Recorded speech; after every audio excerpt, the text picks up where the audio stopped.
Alright guys, HyDra again today. Hope you're all doing well and enjoying your day so far. $100,000 Warzone tournament goes down last night. The very final rounds, $20,000 on the line. An interesting set of rules where proximity chat was enabled and the players could kind of team up and go as squads against other teams, despite the fact that it was a solo YOLO. Nadeshot got taken down by FormaL in all this mess. Feels like he was backstabbed, absolutely fuming as a result of it. FormaL then responds. So many hilarious clips here. Very much interested in your thoughts in the comments below. Hit the like button if you enjoy. Subscribe if you're new as always, I'd greatly appreciate it. Just quickly on aBeZy, we saw yesterday, well actually a few days ago now, Deadzone, formerly known as Penguin, is joining OpTic Gaming's Halo roster alongside FormaL, who we'll see talked about more here in a second, Trippy and Lucid of course. So Deadzone I guess he's now known as, but formerly Penguin of Cloud9 and the like, he's coming to join in to those guys over at OpTic. So aBeZy was dropped and it was confirmed yesterday he's joining Native Gaming for the upcoming thing, with of course Neptune as well,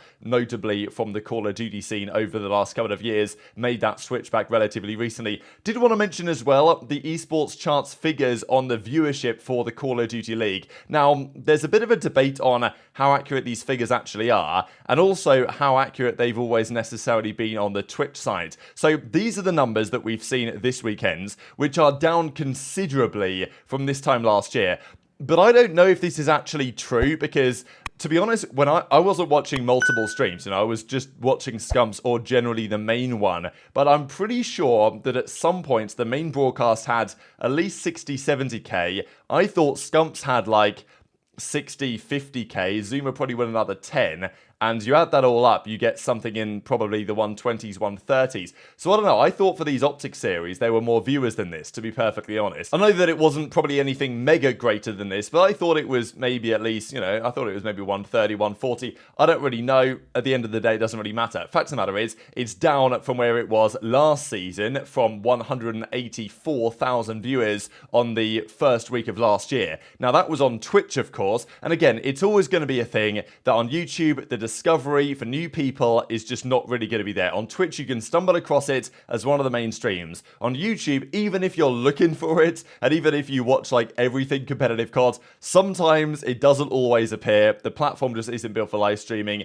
It is what it is. But, we know that this is going to happen. But also, it's got to be said, last season, during the first weekends on Twitch of MW2, Scump was still playing. There was no Scump watch party at that time. And when the Scump watch party happens, we started getting legitimately like 300k across everything. So, they're counting it as 107. There's also the possibility that on Twitch, as is the case, if you watch any of these like esports awards shows, you'll know that a lot of the time they've embedded that stream on some website. So it's getting a load of viewers that aren't actually real. I don't know if esports charts really tracks that. YouTube might do a better job of tracking that and how many viewers are real. I don't know. So anyway, these are the numbers. As TJ says, the TJ Halley effect going from 184 or whatever last year when Fat Bob was in the CDL to peak viewership without Fat Bob. It ain't looking so good. But we'll see how it trends over time. As I say, I don't know if you guys saw numbers that were different to these, but I kind of thought that I did. Just quickly from Jake Hale as well, this is purely a hypothetical, but it is interesting that it's actually the very same weekends that the first VCT, so the Valorant event of the season in Madrid, is happening at the same time, and Heretics will, well, they might not be playing if they don't qualify, we'll see on that one, but on the Call of Duty side, it's the same weekend there's an event in Miami, so it would have been cool, wouldn't it, if they could have done that in Madrid, because there was talk even from Hex or from others really over the last 6 months to say, look, can we manage to do an event in Europe? Are we going to be able to partner to make that happen? And I think it will happen at some point, but it might happen post-CDL, because at this point, I'm not sure we're really going to have another year to explore these possibilities. But let's talk about this tournament, right? So the new Warzone came out the other day with Season 1, and OpTic and Hitch, as he always does, put on a killer tournament. $100,000. Like, honestly, the amount of money that they're pumping into this is pretty spectacular. So a solos tournament watch party, Shotzzy was getting involved in, but there were plenty of players, of course, playing in it as well. We had Nadeshot, we had FormaL, we had many others, of course, like Biffle ended up doing pretty well. I think he won the very final one. Skullface, of course, who did very well and won the solo YOLO when it was actually the World Series of Warzone finals in London a couple of months ago. He also was having a good showing. Interesting as well to say, this was on Twitch. Twitch.tv/Call of Duty, Twitch.tv/OpTic Gaming. So you know, it's a bit frustrating, isn't it? That the Warzone stuff gets to appear on Twitch, no problem, streamed on the main thing. But yeah, you know, the regular stuff has to be on YouTube. And also, in addition to that, as we've seen over the last few days, the likes of Scump and Zuma can't even use any of the footage on their platforms. And I was listening to the reverse sweep last night, and we'll talk about it later on today, but Ake said that as far as he's aware, that is basically for eternity, as in any of the content that exists on YouTube now for the CDL, you can never play that on Twitch. Like, there's not a, after a week you can play it, after 3 weeks you can play it, after 6 months you can play it, which might be sensible because, you know, let's say Shotzzy or any player wants to look back in 6 months' time or even a couple of weeks' time at one of their matches. You'd think that would be fine, but apparently not, and we've talked about that at length over the last few days. So these are all the players involved in this kind of solo tournament. We can see Nadeshot right about here. We can see FormaL further up right about here, and they will come to blows in the coming minutes. Maven was playing in this as well, actually, and he had a pretty good chance to win one here. They were down to just a few players left, but he was up against Skullface and kind of choked this a little bit, I'm not going to lie. So he gets spat on by Skullface here, and then, of course, goes down. So if he didn't get smoked really there, maybe he'd have had a chance to actually win this 20k for one of these solo tournaments. They did 5 rounds. This was the way that it went, and this is what caused all the hilarity, really, that ensued on the very final map of this. So game 1 to 4 normal, no riot shields allowed, everyone's in, last alive wins 20k. Game 5, though, is like Hunger Games style. So there's no rules allowed, and you can play as you wish, but players are allowed to team up, betray each other, bait, lie, deal, steal, do anything they need to survive. So, and proximity chat is turned on. Now, I think there was a couple of players, FormaL included, that had issues with turning on the proximity chat. So, or like him actually speaking. He could hear others, but I don't think he would actually be able to use it himself. I don't exactly know whether he had some like technical failure that prevented that, or whether he just kind of decided not to, because as Hitch says, it was anything goes. The only rule is you must talk in game, which, you know, a couple of players, including FormaL, I don't think did. So this was a very interesting format, and Hitch, brilliant idea really to come up with this. And it meant that in a solo tournament, you had players agreeing to, all right, let's team up, let's play this one together, let's, you know, see how things go, and try and get to last alive. And then, well, the way that it ended, there was like 10 players in a tiny little zone, and they were going to like punch each other for the victory, and then one of the guys called in a mortar strike, and then a few of them got taken out by that. So inevitably there was going to be some betrayal, some backstabbing here, players agreeing, all right, let's team up, let's be a squad, and then it would all come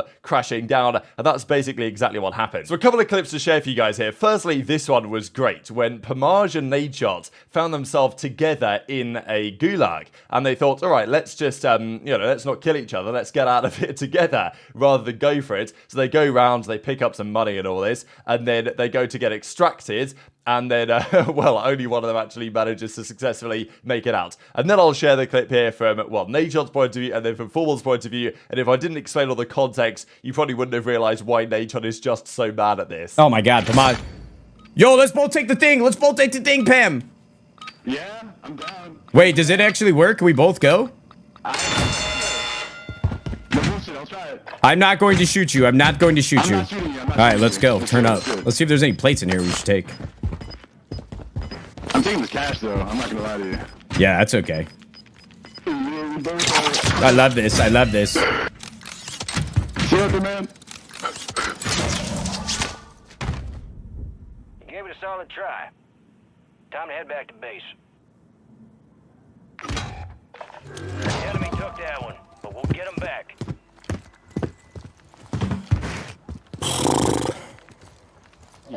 No, we good. Remain. Oh, damn, damn. Wait, yo, what the fuck? Stop!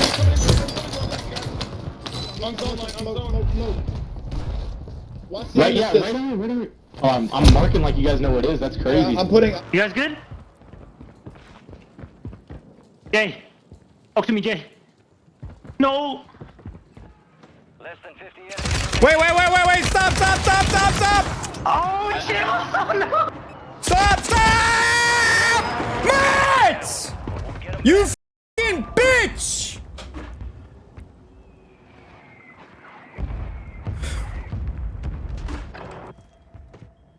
Dude, I will never, and I mean Closing in. ever, Get to the new safe zone. Look at this. Look, they got 20 heads in here. And I get stabbed in the back by FormaL. Oh my god. Of all people to kill me, it's FormaL, dude. You gotta be fucking kidding me. I'm going through the whole fucking lobby. The only person I run into is Nadia.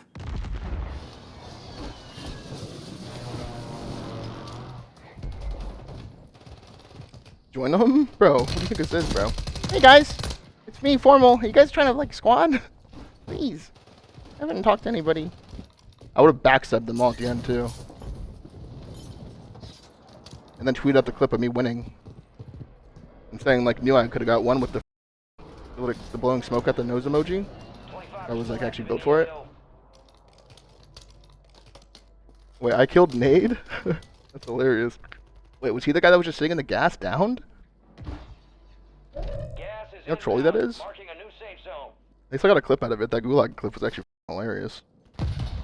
So Nadeshot was absolutely fuming here at FormaL for taking him down in this scenario because, you know, he obviously gets dropped here and then he goes down to the store, right? He takes down Testy and then FormaL comes through and finishes him off, which he was not expecting, right? I think that he either thought they had an agreement or at least as former teammates, friends, whatever you want to say, he thought that FormaL would not have taken him down. And then he obviously is pretty frustrated that there's all these boys in a room together. He just died and was like, oh, come on, I could have been there teaming up with the boys. And says that he straight up got backstabbed by FormaL with 20k on the line. FormaL then goes down shortly afterwards, of course, and I thought it was funny the way FormaL explained this, right? Because from his point of view, it's classic FormaL behavior, really. Like, he was never going to not backstab somebody. It was always how it was going to be, and he said, yeah, I'd be happy to, you know, I was always going to backstab them. I was always going to take them down at some point. So it had to happen, unfortunately, in Nadeshot. But he wasn't so happy about it. And, well, it was just a great tournament, to be honest, all things considered. Just to mention, the Breaking Point official Week 1 kick-end MVP is going to be Simp. I know that I did that poll yesterday for you guys. I put in, I think people had different opinions on maybe other players should have been in there. But